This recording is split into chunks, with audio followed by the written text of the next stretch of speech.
There are a million cutting board videos out there already, which is probably more than enough, but most of those videos revolve around owning a table saw or a bandsaw or a planer, so this board is going to be made with just a handsaw, a chisel, and lots of sandpaper.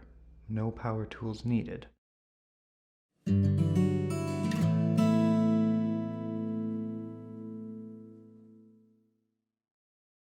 This board is going to be made from cherry and walnut wood.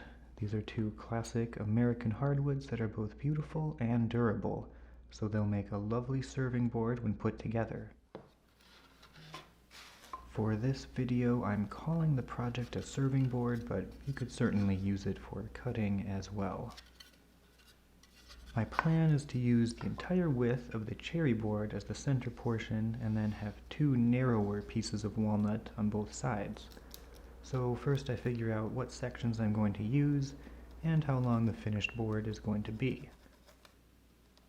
The walnut and cherry I'm using already have edges that are pretty straight and square, so that makes this entire project fairly straightforward since I don't have to worry about any milling or planing.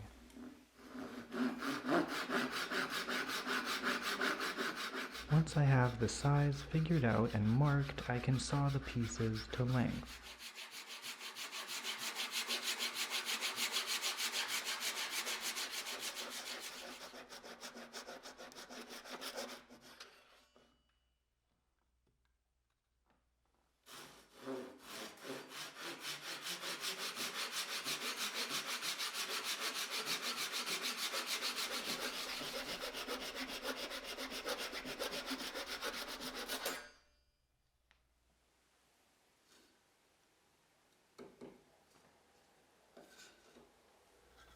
Next, I need to rip cut this walnut into two pieces for the two sides. Instead of cutting this right down the middle, I'm going to go somewhere around a quarter to a third of the way for some asymmetrical interest.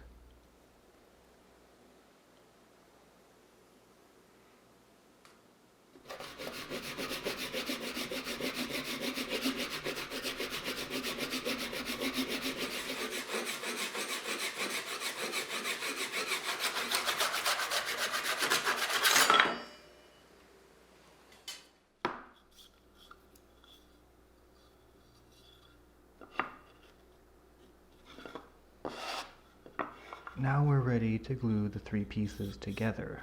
This board will need the handle being washed, so I'm using Type-On 3, which is waterproof. They didn't pay me to say that, it's just what I'm using. With a supply of clamps at the ready, I slather on a layer of glue along the edges and then clamp it all up. Because the outer edges of the walnut board were square before sawing, those are the edges that get glued to the cherry.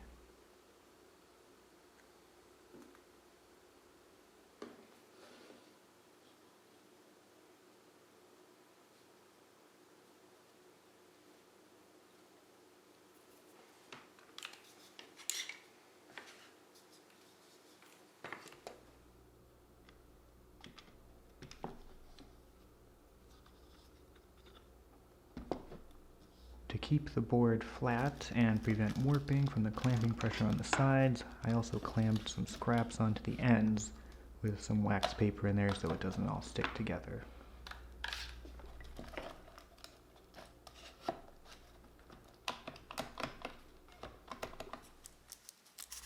As the glue starts to set up, I scrape off the squeeze out as much as I can to save some work later.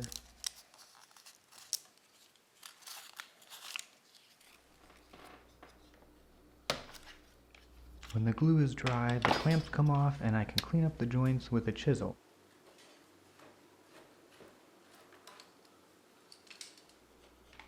This step also levels out spots where the pieces of wood aren't perfectly flush.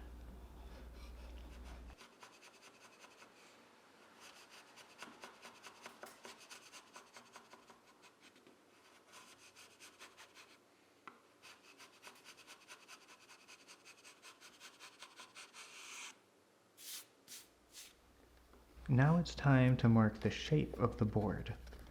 I decided it would be fun to make a circle out of this.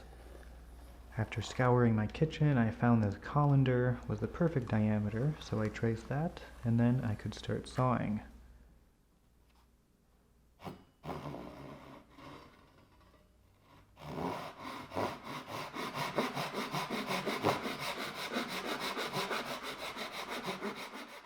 I work my way around the line, bit by bit.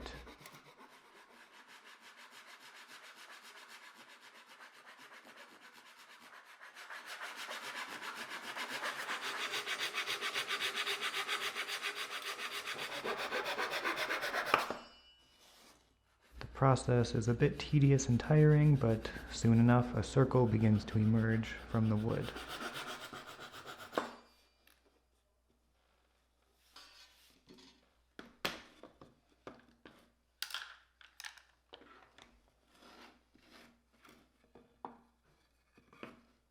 After the rough circle has been cut out with the saw, it's still bumpy and uneven, so I round off the most angular spots with a chisel.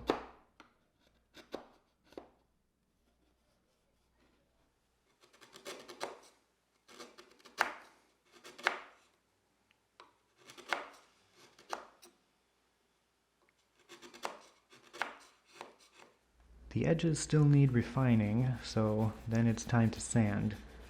I go around the circle with 60 grit sandpaper, feeling with my fingers as I go to see where things are exceptionally uneven.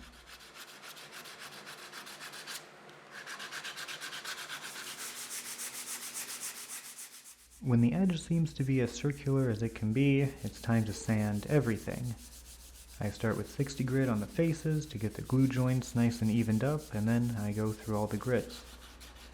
The sharp edges also get rounded over. Every couple grits I spray it down with some water to raise the grain, let it dry, then sand it back down.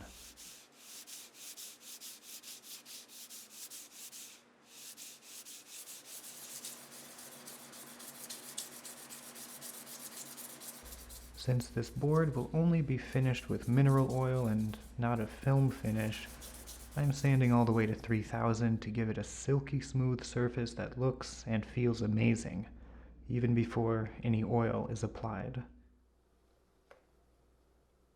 With the sanding done, it's time for the best part. I'm using food-grade pure mineral oil. A generous dose of that and the walnut and cherry make their gorgeous transformation to these rich tones. Finally, I'm going to add some little rubber feet to this to make it feel less like a chunk of wood and more like an intentional item. Using some highly advanced mathematics, I make a template to mark the locations of the 4 feet.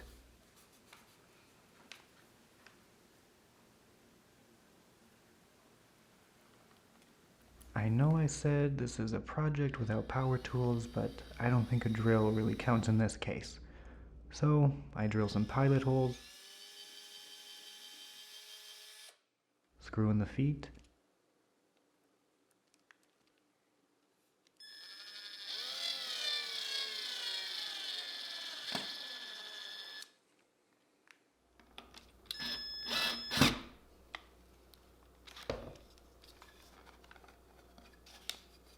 and the board is done.